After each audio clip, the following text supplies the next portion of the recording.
Karnak жалпы білім беретін мектебінің 3-ші Б сынып оқушысы Бақтиярова Лейла. Мағжан Жұмабаев өлеңдері қалымыма. Енді бетім елді көр еңбек емген, басында бағы жанып күнде көлген.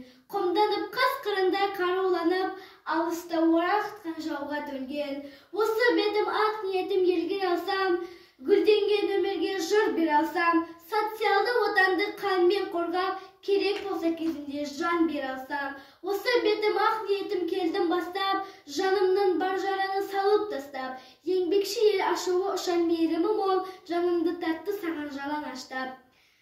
Бұлбұл, сайрайсың мұңды күймен жүз құбылтып, кейде аян, кейде желіс, кейде сылтып. Денені суытасың, ысытасың, тұрасың, маужыратып, кейде сылтып. Құясың тәтті дауыста мылжытып, тарады жан-жануар дәмін жұтып. Ушу-жы, қарық-шық еткен қарға торғай, ұялып, әлде қайда кеткен штып.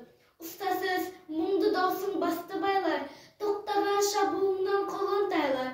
Даусыңнан елжіремес нәрсе бар ма? Жас үгіт, бойы балқып терең сайлар. Бұлбұл құс, кезімде жас кеудемде от, болып мен саған келдім ішімде шоқ. Дердіме сенен ғана дәрмен болар, басқадан анық білдім еш пайда жоқ. Бұл жерден ұшып кетші сәулем жаққа, барып қон нәзік қана бір бұтаққа. Сөйле оған ашындырып менің жайым, көңілін елжіретпей қанат қақпа. Жүз құбылтасыңды өртезегін, өртесің қызыл жалын қыл төсегін. Ойын ал, бойын балқыт сүйдір мені, қалсын ол ойлай алмай өз есебін. Тез бұлбұл, мұңды дауыс сиқырдым, дәрменді қалың дертке сенен білдім.